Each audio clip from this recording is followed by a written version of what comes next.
অর্থনীতিতে আরো বেশি তাদের জ্ঞানটা বৃদ্ধি করা এবং বাংলাদেশের অর্থনীতিকে তরুণদের মাধ্যমে আরো বেশি সমৃদ্ধ করা, এটা হচ্ছে আমাদের মূল টার্গেট। তো এই জন্য আমাদেরকে সার্বক্ষণিকভাবে আমাদেরকে ডক্টর হোসেন জিল্লুর রহমান স্যার আমাদেরকে দিক নির্দেশনা দিয়ে থাকেন। এবং ইতিমধ্যে আপনারা এটাও শুনেছেন যে সিটি ব্যাংক আমাদের সাথে এবছর ছিল স্পন্সর হিসাবে, এবং কো স্পন্সর হিসাবে ছিল ঢাকা ব্যাংক এবং কোবালি ব্যাংক। তো আমাদের সবার সহযোগিতায় আমরা আজকে এই জায়গায় এসেছি। আমরা আশা করব ভবিষ্যতেও বাংলাদেশের তরুণদেরকে নিয়ে বাংলাদেশের অর্থনীতিকে আরো সমৃদ্ধ করার জন্য আমরা সবাই এগিয়ে যাব। তো আমি এই পর্যায়ে আমাদের যে বাংলাদেশ ইকোনমিক্স অলিম্পিয়াড বোর্ডের যে সভাপতি চেয়ারম্যান ডক্টর হোসেন জিল্লুর রহমান স্যারকে তো আপনারা সবাই চিনেন, আর নতুন করে পরিচয় করা দেওয়ার দরকার নাই। স্যার তত্ত্বাবধায়ক সরকারের উপদেষ্টা ছিলেন এবং বর্তমানে বেশ অনেকগুলো প্রতিষ্ঠানে উনি চেয়ারম্যান হিসাবে কাজ করছেন এবং বাংলাদেশের নীতি নির্ধারণী হিসাবে উনি কাজ করেন। তো স্যারকে আমি অনুরোধ করব কিছু বলার জন্য। শুরু করার ব্যাপারে স্যার আমাদের কিছু দিক নির্দেশনা দেবেন।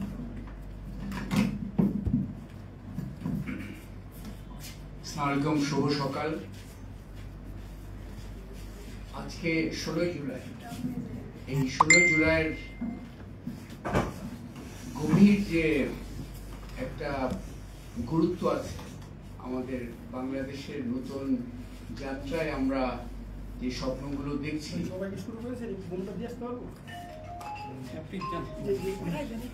সেই গভীর গুরুত্বের কথা স্মরণ করে কিন্তু আমরা আজকের আলোচনাটা শুরু করতে চাই। আলোচনা ঠিক নয়, আজকে আমাদের এই পরিচিতি পর্ব। আপনারা জানেন আবু সাইদ বেগম রোকেয়া বিশ্ববিদ্যালয়ের শিক্ষার্থী ছিলেন তখন। আজ এই দিনে তার যে মৃত্যু ভয় অতিক্রমকারী সাহস দেখিয়ে এবং তার মহান আত্মজ্ঞানের মাধ্যমে স্বৈরতান্ত্রিক যে কাঠামো ছিল তার পতনকে আসলে অনিবার্য করে দিয়েছে।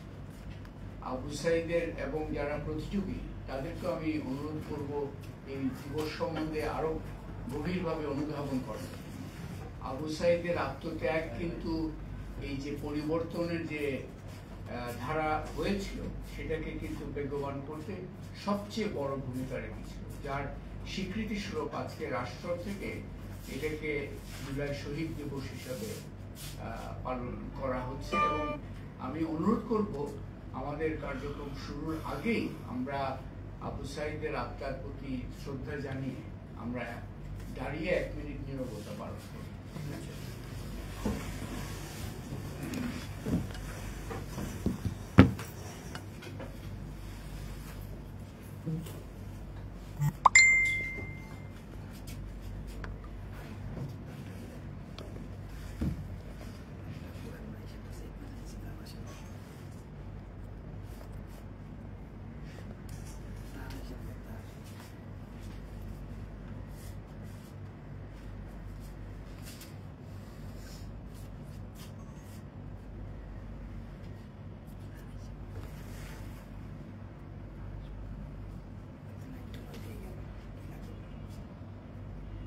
ধন্যবাদ। আজকের এই আজকের দিবসের সাথে আমাদের যে কার্যক্রম তার যোগসূত্রটা এখানেই আরেকটি দিক থেকে করতে চাচ্ছি। এই যে আবু সাইদরা কেন আত্মদান করেছিল, কি স্বপ্ন নিয়ে তারা এই মৃত্যুঞ্জয়ী সাহস দেখিয়েছে এবং পরিবর্তনকে অনিবার্য করে দিয়েছে। সেটা ছিল যে আমাদের যে তরুণ শক্তি আছে বাংলাদেশের, এখন সর্ববৃহৎ আমাদের জনগোষ্ঠীর অংশ হচ্ছে তরুণ তরুণী। এই তরুণ তরুণীদেরকে সক্ষম করে গড়ে তোলা, তাদের মেধার বিকাশের ক্ষেত্রগুলোকে আমরা উন্মোচিত করা এবং তাদের এই সক্ষমতার স্বাক্ষরগুলো প্রতিটা ক্ষেত্রে যেন করতে পারে। এবং অন্যান্যদের দায়িত্ব হচ্ছে তরুণদেরকে তাদের এই সক্ষমতা তৈরির কর্মকাণ্ডকে সহায়তা করা। এবং আমি অত্যন্ত আনন্দিত যে City Bank, Dhaka Bank and কোবালি ব্যাংক আপনারা এগিয়ে এসছেন এই মহৎ কাজে, যে তরুণদেরকে আমরা যে সক্ষম করে গড়ে তুলব এবং যার জন্যই আবু সাইদের আত্মজ্ঞানটা এত বেশি গভীর তাৎপর্য বহন করে।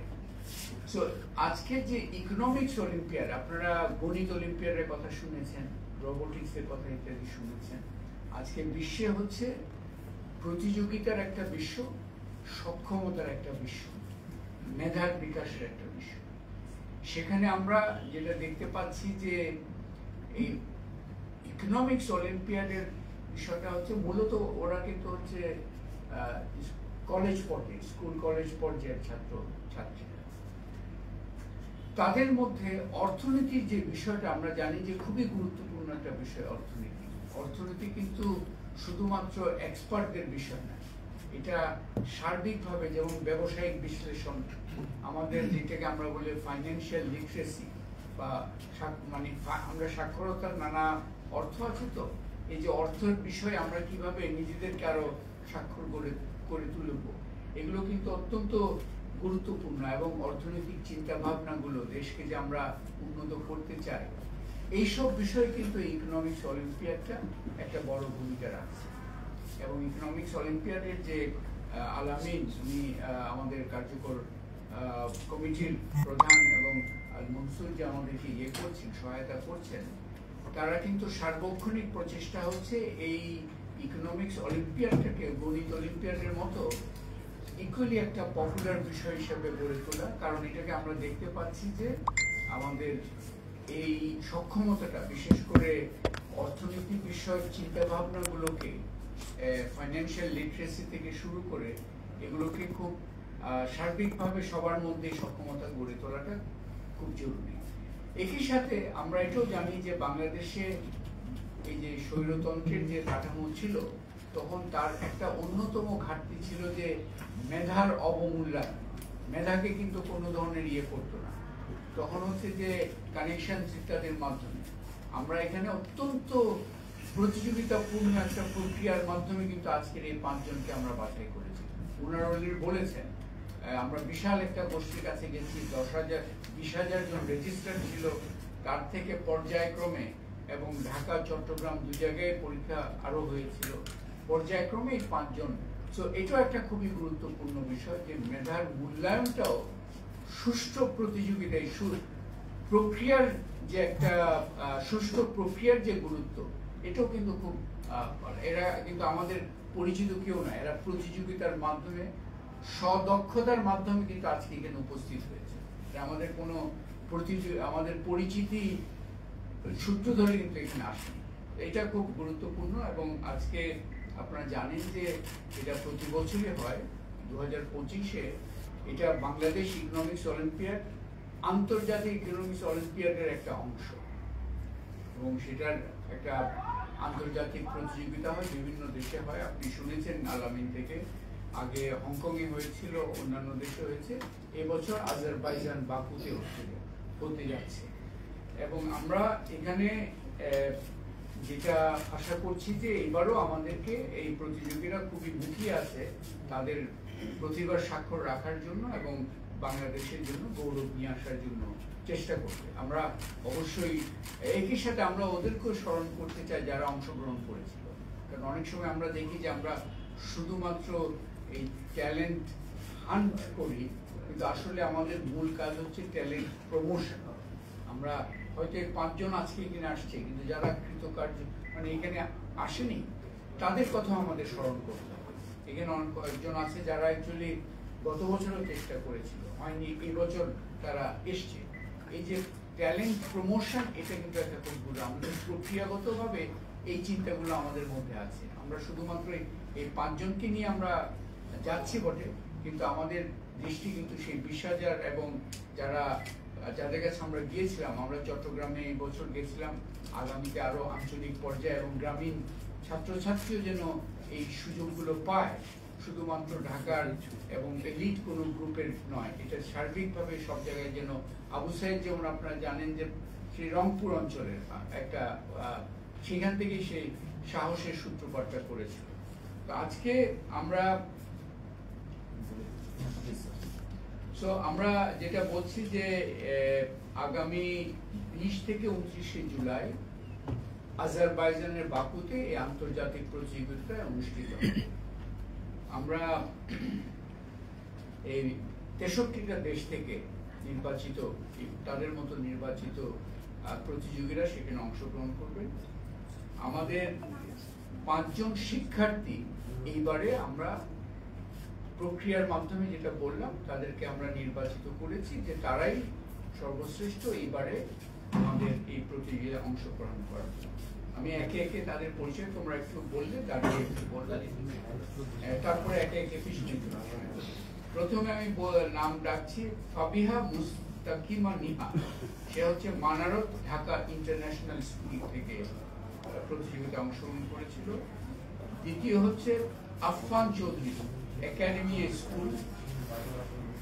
তৃতীয় হচ্ছে প্রান্ত Ghosh, master mind English medium school.